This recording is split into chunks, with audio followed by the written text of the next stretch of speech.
Hey there, and welcome to Module 2, the diagnostic process. 3 stages to getting the answers you need. The important part of this module is to remember that the path to cancer diagnosis isn't straight. Take the tools I lay out here and use them to the best of your ability. Some tools will not fit your situation, but it's best to know about them so that you can start the right conversations with your caretakers. I call this a 3-stage process, but what it really is are 3 different jumping off points to dealing with cancer. Making mindful decisions. Within this 3-stage process, you will have to have what I call key considerations. These are keystones in your mindful decision-making process. At every crossroads you have, you can plug your options into this map to help you make a mindful decision. You will need to assess these main pillars when it's time to decide on tests, procedures, and treatments, such as how confident is this test? Is it a slam dunk or is it just an indication? Or how much trauma to the dog will this be? A little bit or kind of a lot? The cost, is this something your family can work with? And is the test or doctor you need available everywhere? Sometimes some of these tests that I'm going to mention aren't available in all parts of the world or all parts of the United States, but you'll want to do the best you can with the tools that you have.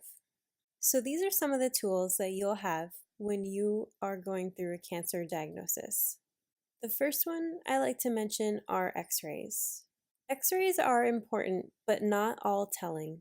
They can detect large tumors in the lungs and along the bones, but they are not and should not be used as a be-all, end-all. That being said, you have to go with what tests are available in your area. So let's explain X-rays for a minute. X-rays should only be used as a starting point. If a dog has lung cancer, for instance, an X-ray is a gross approximation and not a slam dunk. A CT scan wins over an X-ray every day of the week, but it may not be available or affordable to you. A clue you can take from an X-ray is, if you can see it on an X-ray, then you can probably assume it's a later stage cancer. If you can't see it on an X-ray, it doesn't mean it's not there. Let me repeat that one more time. Just because you do not see anything on an X-ray does not mean cancer is not present. Ultrasounds can detect cancers in soft tissue, in areas that don't show up well on X-rays. They're high-frequency sound waves that go through the body and are generally viewed as safe. What happens is the sound waves bounce off organs and tissues and they'll create echo patterns. We know what healthy echo patterns look like. So, if there's a tumor in the body, it will make a different echo than that of a cyst. But these are not detailed enough to detect whether the tumor is cancerous. It just detects that something is there. This tool is better used as an assistant to another tool that we'll talk about in the next slide. CT scans are what can create a more detailed picture than the ultrasound mentioned above. These scans can detect cancer location and dimension. They are one of the more certain ways we can be sure we have cancer in the body. These scans use radiation to detect. In essence, they're really fancy X-rays, so you'll need to consider that in your dog's health journey too. MRIs. MRI stands for magnetic resonance imagery and can detect cancers in the brain and can also be a more clear picture of the cancer than a CT scan. It uses magnetization to create wavelengths which make a picture much like the CT scan does, but it's more detailed. It's looking at the hydrogen in the body, which is in the water, H2O, and in your fat. So you can't see bone with an MRI because it's neither one of those. But you can see in-depth tissues and detailed lesions within it. So this test does not have radiation, but it does require the need to sedate your dog since the test is for a much longer duration. The activa test is to detect B-cell lymphoma. It can be used to assess the state of the disease. if it's in remission, partial remission, or out of remission. The test is actually for canines only, and it's for lymphoma, which is a very common form of cancer that some of you may be dealing with. In fact, 25 per 100,000 dogs per year will get it. And it's just a simple blood test, so it's minimally invasive. Some more tools for cancer diagnosis are a fine needle aspiration. A fine needle aspiration is basically a sucking mechanism to remove some of the cells, and then it's smeared on a slide. It's examined only once, and that'll be important for one of the next points. The issue with these is that the needle may not hit the cancerous part of the tumor. Each tumor has cancerous and non-cancerous cells, believe it or not. A negative report doesn't mean that there's no cancer present. This test is one that is also generally available around the world. This is a good starting point because there's little invasive harm, and if it's what you can afford, try this first. But you have to remember, the results may not tell the entire story. The needle may have gone into the wrong part of the tumor and have sucked out a part that is not the cancer. A punch biopsy is usually used for cancers deep inside the body. This is not the same thing as removing a tumor. It can be guided by an ultrasound that we talked about earlier. You find the target area and take out a chunk of tissue. And then this chunk of tissue is sent to a lab. It's sliced and stained and compared to standard pathology, which means it's compared to normal flesh. The cool part about this procedure is that it can be preserved and reanalyzed at a later date if needed. You can ascertain the degree of healthy tissues, and coupled with a CT scan, you can now determine how successful surgery may be and to make a surgical plan for full removal. Surgery. This is the full removal of the entire mass. And I like having a plan before going into surgery, but sometimes it's just unavoidable.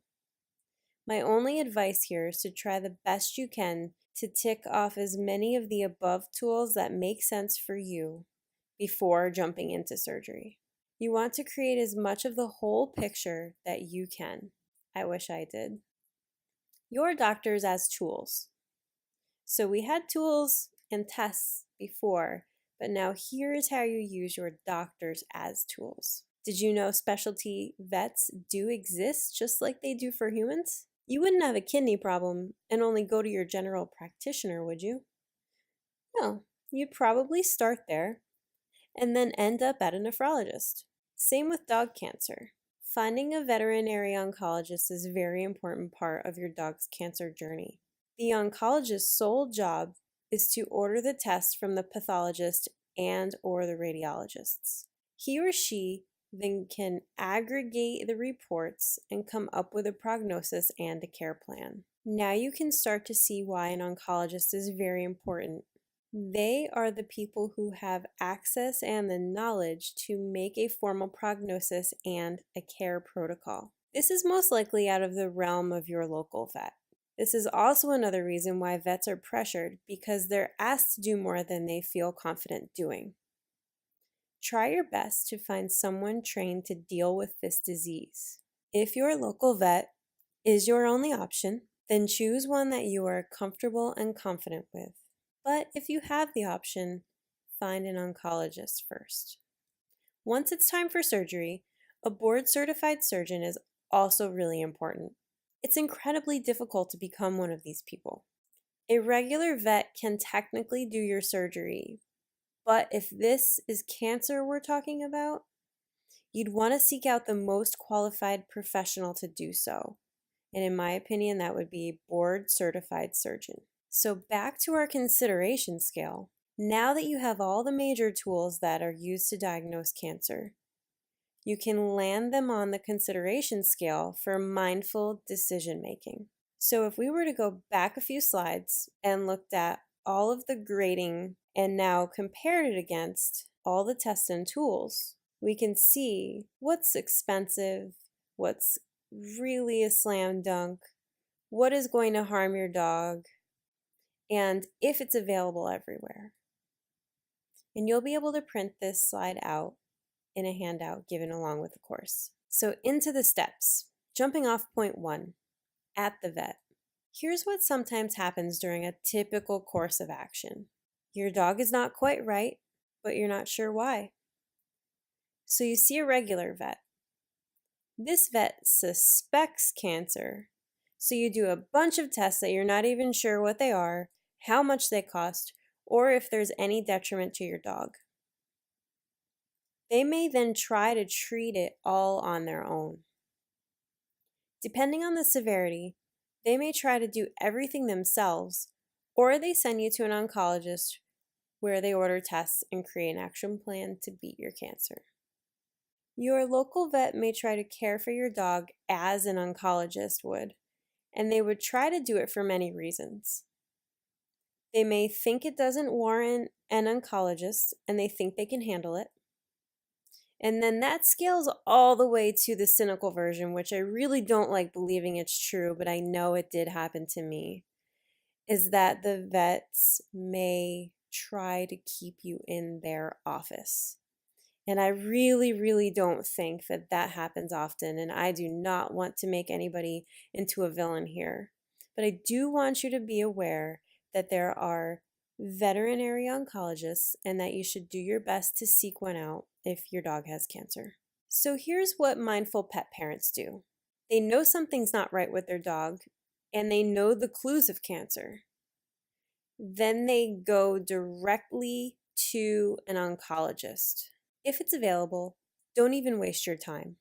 You are confident because you know what these tests and procedures are and can navigate them to the best that your family needs. You keep your primary vet in the loop and take their recommendations and suggestions into account. Don't forget, they know your dog's history better than any specialty vet does, so they're still a very important part of your wellness journey. The mindful course of action may include talking with your oncologist so you can decide with them if a high-risk scan is in order. What this will show, as we mentioned before, is metastatic progression, especially in hemangiosarcoma and osteosarcoma.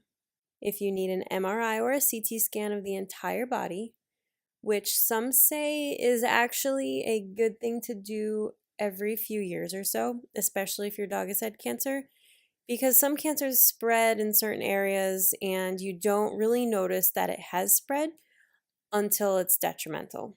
So it's good to catch it early with a specialty scan. Then you can make the right choices from here, and you're better able to make a decision to take it out with surgery or do chemo. Your action steps. During this process, you want to make sure that you know you are in control. You are paying the vets for their time and care, and that includes their notes, test results, and any imagery. You are the owner of these things. Please keep that with you. The vet is not the owner of these notes or test results. You are. You are entitled to have them in your possession. Don't let anybody guilt you into not giving them to you because they don't want to make copies or they don't want to fax it. Those are yours, and you do not leave until you get them. A good tip I learned from my friend Daniel at Keto Pet Sanctuary is to take a picture of everything and keep it in a Dropbox folder on your phone. If a doctor ever needs a test report, you can just whip it out and text it to him or her, or show it to them right then and there. Do not wait for receptionists to do this for you. If you want your dog to have a good chance at survival, you need to rely solely on yourself. Direct from the source is a much better way. Then, this is a great time to get a second opinion. I highly encourage you to do that. Bring your Dropbox folder over to another oncologist and see if they can verify what your first vet said. If you can't, then there may be a few more stones to overturn. Don't base your dog's entire future on one tired veterinary oncologist's opinion. Chances are he or she looked at your test for a few minutes and quickly moved on to the next dog. It's not their fault, but knowing this can help get your dog better care. Remember, it's not their responsibility to save every dog, but it is your responsibility to do all that you can. If I could go back and do anything over, it would be to have found an oncologist as my second opinion to my local vet. I also would have had his surgery done by a board-certified professional. Maybe today he'd be a slightly different animal. Step 2, prognosis. Once your oncologist aggregates reporting, now you then have a prognosis with and without standard of care. Standard of care simply means what is the norm that people do in similar situations as yours. You can do nothing, which is completely okay, given your needs and your personal consideration, and you can get a prognosis for that. Or you can get a prognosis predicated on the type of cancer and the stage of it.